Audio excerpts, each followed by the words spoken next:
the Common Sense Club on the Scott Annan Show on a Wednesday edition of the program. And pleased to welcome back to the program the co-author of a fabulous contribution for history. The book is In My Time, written by the former Vice President of the United States, our friend Dick Cheney, and his daughter Liz Cheney, a personal and political memoir. And Liz is on our hotline today. Liz, how are you? Hey, Scott. Great. Good to be with you. Congratulations on the book. It's fabulous. Well, thank you very much. We're at the Ronald Reagan Library last night talking about it. So it's been a special time to be out on the road with my dad and get to go to great places and meet a lot of terrific Americans.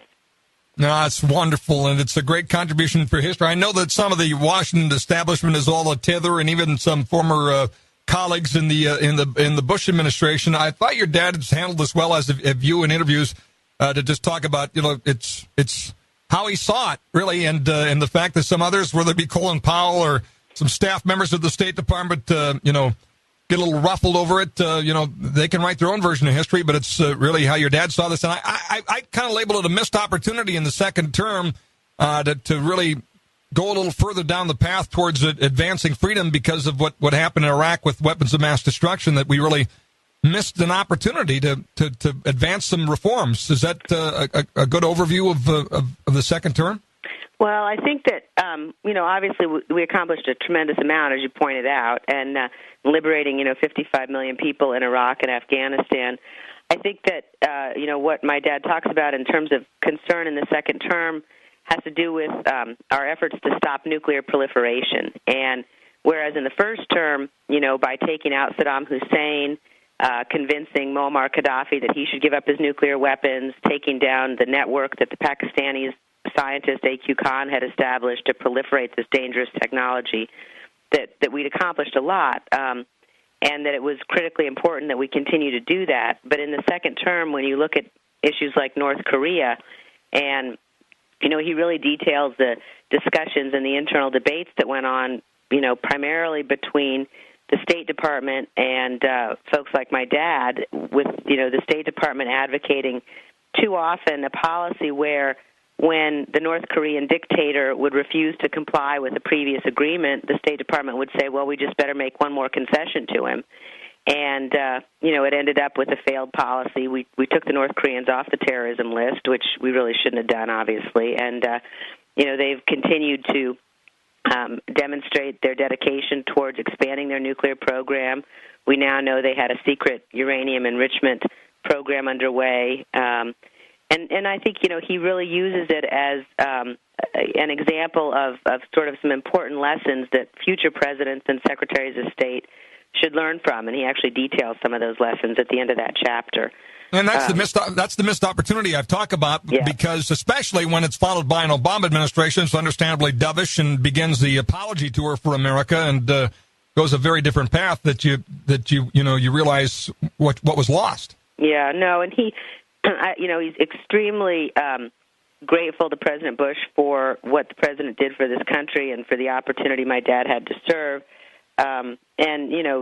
I would say saves his largest criticism for President Obama. And as you point out, a president who seems afraid, unwilling, doesn't want America to lead in the world. And, you're seeing the effect of that when America doesn't have the credibility and the strength to lead, and when our allies don't believe they can count on us, makes it very difficult for us to secure our own national interests. I want to ask you about a couple of things in the news as well. Before I do that, though, is there anything in the book that, as far as the reaction, that surprised you from anybody? I don't think so. I mean, I think that there's so much in this book. It covers my dad's 70 years of his life, and there are a lot of wonderful stories in there about his childhood and about his time, as a grandfather, and stories about the grandkids. And so it's a really full book, and I think people have focused particularly on his time as vice president, which I suppose I knew they would. But I urge everybody to get the book and read the whole thing, because he's had an incredible life, and it was certainly just a pleasure and an honor and blessing for me to work with him on the book. It has, no question about it. So if there's anything that has not received as much attention as you'd like, it's the career outside of the vice presidency? I think so. I mean, I think, his time as Secretary of Defense, and walking through what it took to be able to build the coalition that effectively pushed Saddam Hussein out of Kuwait.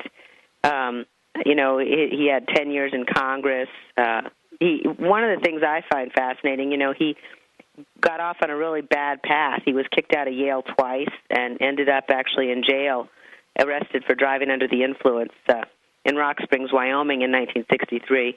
But then 12 years later, he becomes the youngest White House chief of staff in history.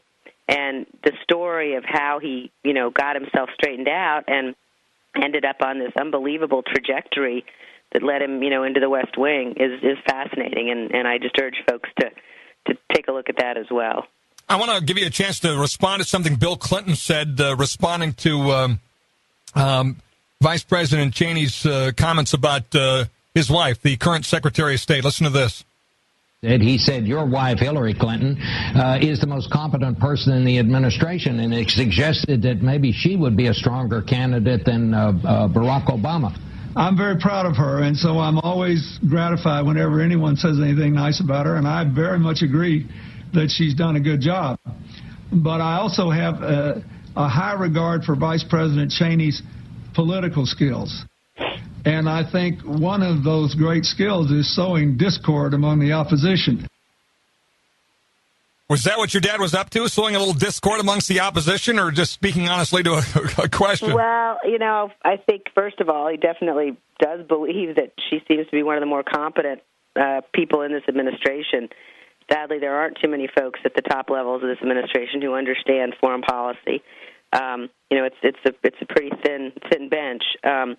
But I think he, also has said he thinks the Democrats ought to have as much fun on their side as we're having on our side in terms of having a wide open primary race. And I think it's a reflection of the fact that people have become really disillusioned with President Obama. He's the president who seems in over his head, and frankly, both on the national security side and on the economy, putting forward solutions and policies that are tailored towards the political calendar or towards appealing to his base at the risk of the very real solutions we need to these problems. So, the fact that there's even talk about a primary challenge tells you that this is the president who's in trouble, not just with Republicans, but in his own party.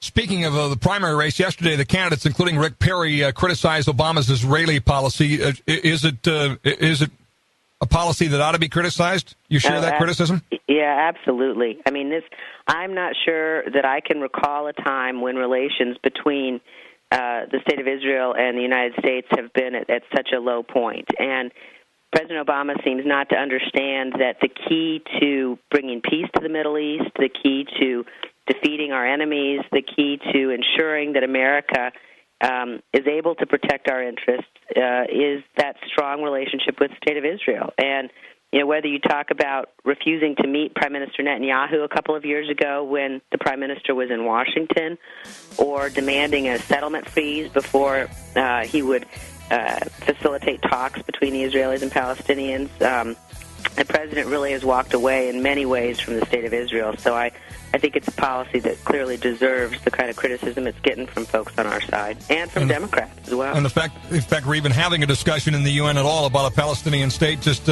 continues to add to it. Liz Cheney, co-author of the book, In My Time. Thanks, Liz. Great talking to you. Take care.